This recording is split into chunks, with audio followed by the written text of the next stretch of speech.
Hi, this is Mega DJ 8 here, and I'm going to read you Chapter 9 of Divergent, the Book 1. Sorry for any background noise or anything like that, and sorry if sometimes I do talk fast. I read pretty fast, so just excuse that and try your hardest to understand.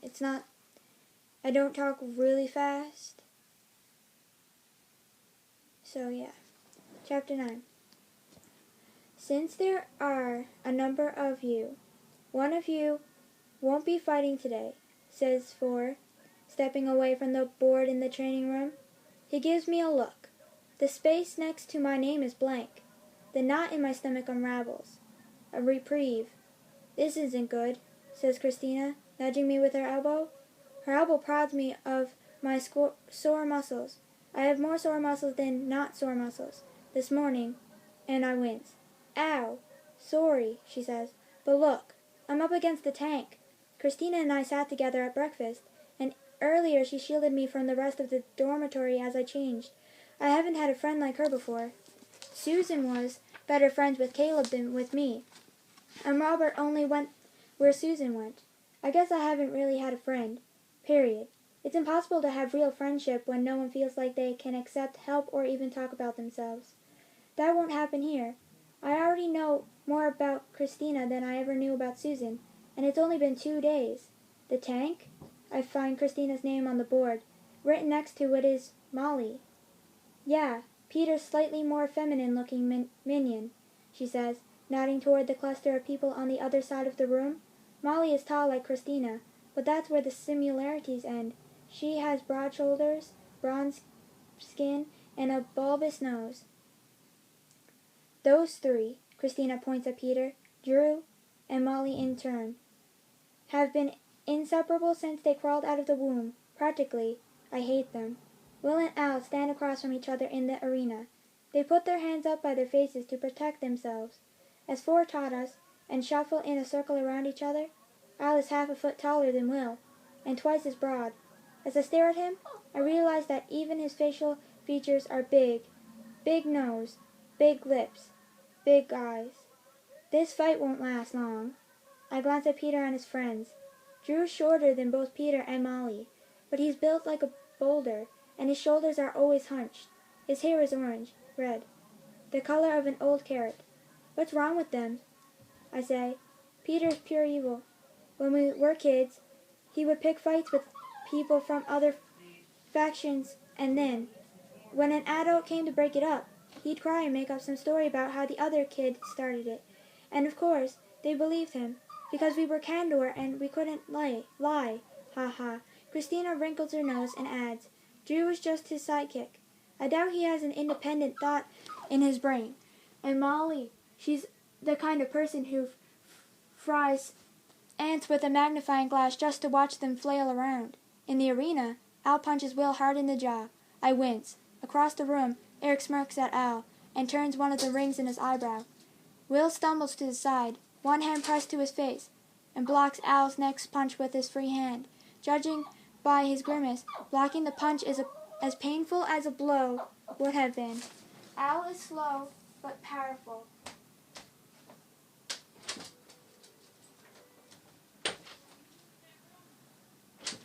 Reading.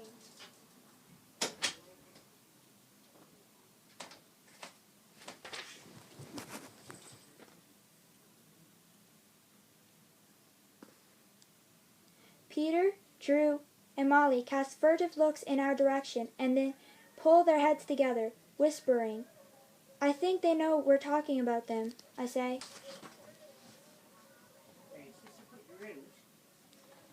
So, they already know I hate them. They do? How? Christina fakes a smile at them and waves. I look down, my cheeks warm. I shouldn't be gossiping anyway. Gossiping is self-indulgent. Will hooks a foot around one of Al's legs and yanks back, knocking Al to the ground. Al scrambles to his feet. Because I've told them, she says, through the gritted teeth of her smile. Her teeth are straight on top and crooked on the bottom. She looks at me. We try to be pretty honest about our feelings in candor. Plenty of people have told me that they don't like me, and plenty of people haven't. Who cares? Weren't supposed to hurt people. I say, I like to think I'm helping them by hating them. She says, I'm reminding them that they aren't God's gift to humankind. I laugh a little at that and focus on the arena again. Will and Al face each other for a few more seconds, more hesitant than they were before. Will flicks his pale hair from his eyes. They glance at Four like they're waiting for him to call the fight off. But he stands with his arms folded, giving no response. A few feet away from him, Eric checks his watch. After a few seconds of circling, Eric shouts, Do you think this is a leisure activity? Should we break for nap time? Fight each other. But Al straightens, letting his hands down, and says, Is it scored or something? When does the fight end? It ends when one of you is unable to continue, says Eric. According to Dauntless rules, Four says, one of you could also concede. Eric narrows his eyes at Four. According to the old rules, he says, in the new rules, no one concedes. A brave man acknowledges the strength of others, Four replies. A brave man never surrenders. Four and Eric stare at each other for a few seconds. I feel like I am looking at two different kinds of Dauntless, the honorable kind and the ruthless kind.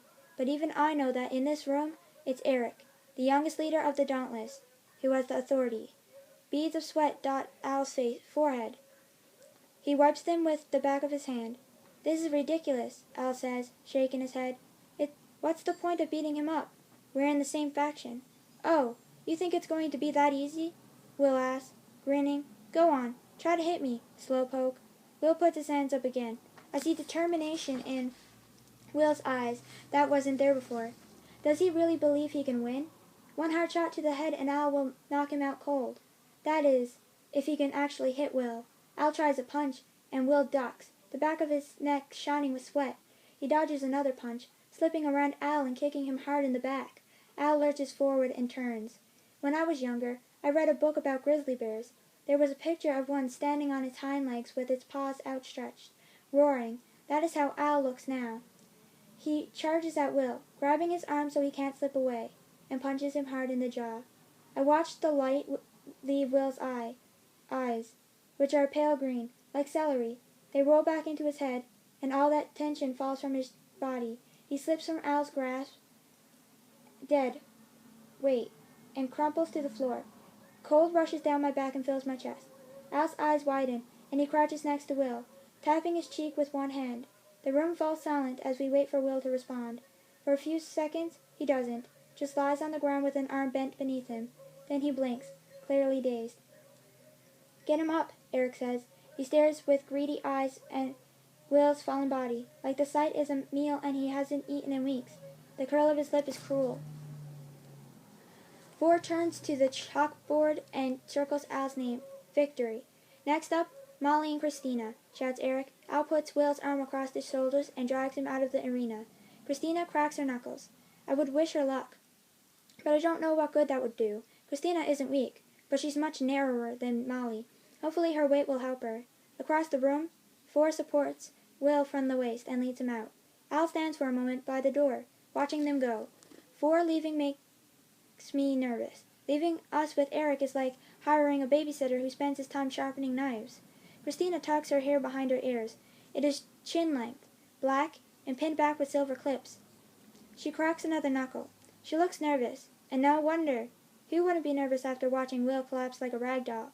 If conflict in Dauntless ends with only one person standing, I'm unsure of what this part of initiation will do to me. Will I be Al, standing over a man's body, knowing I'm the one who put him on the ground? Or will I be Will, lying in a helpless heap? And is it selfish of me to crave victory, or is it brave? I wipe my sweaty palms on my pants.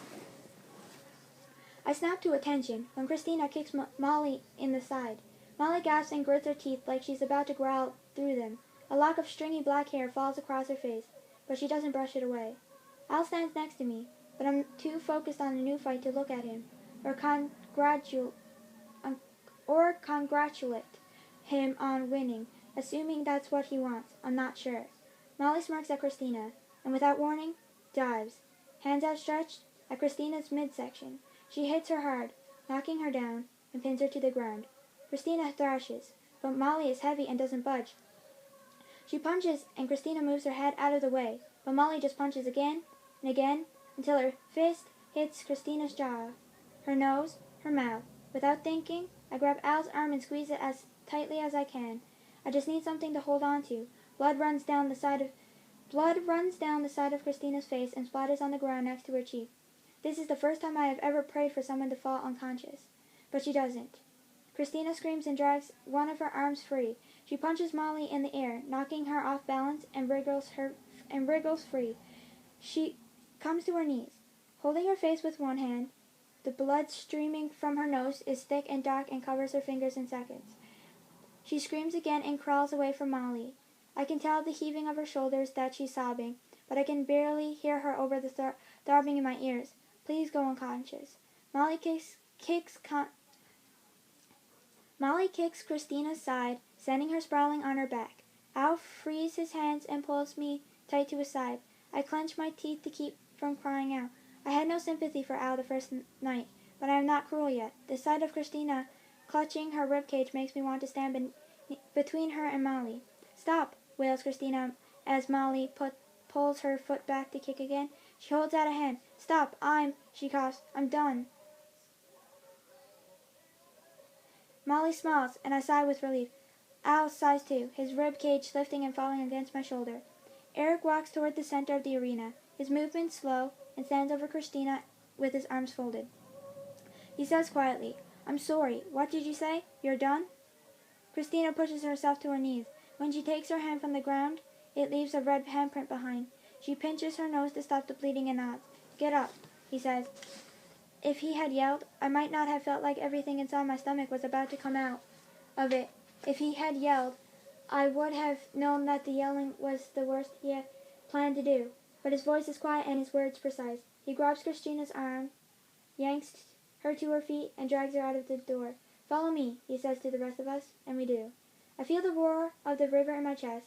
We stand near the railing. The pit is almost empty.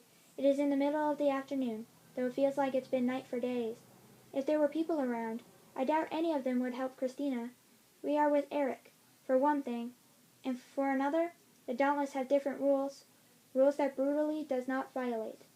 Eric shoves Christina against the railing. Climb over it, he says. What? He says it like she expects him to relent, but her wide eyes and ashen face suggest otherwise. Eric will not back down. Climb over the railing, says Eric again, pronouncing each word slowly. If you can hang over the chasm for 5 minutes, I will forget your cowardice. If you can't, I will not allow you to continue initiation. The railing is narrow and made of metal. The spray from the river coats it, making it slippery and cold. Even if Christina is brave enough to hang from the railing for 5 minutes, she may not be able to hold on. Either she decides to be factionless, or she risks death. When I close my eyes, I imagine her falling onto the jagged rocks below and shudder. Fine, she says, her voice shaking. She is tall enough to swing her leg over the railing. Her foot shakes. She puts her toe on the ledge as she lifts her other leg over, facing us. She wipes her hands on her pants and holds onto the railing so hard her knuckles turn white. Then she takes one foot off the ledge and the other. I see her face between the bars of the barrier, determined, but her lips pressed together. Next to me, Al sets his watch. For the first minute and a half, Christina is fine. Her hands stay firm around the railing and her arms don't shake. I start to think she might make it and show Eric how foolish he was to doubt her. But then the river hits the wall, and white water sprays against Christina's back. Her face strikes the barrier, and she cries out. Her hand slips so she's just holding on by her fingertips. She tries to get a better grip, but now her hands are wet. If I help her, Eric would make my fate the same as hers. Will I let her fall to her death? Or will I resign myself to being factionless? What's worse, to be idle while someone dies, or to be exiled and empty-handed?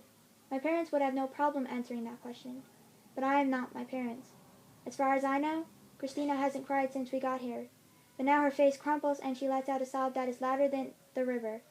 Another wave hits the wall and the spray coats her body. One of the droplets hits my cheek.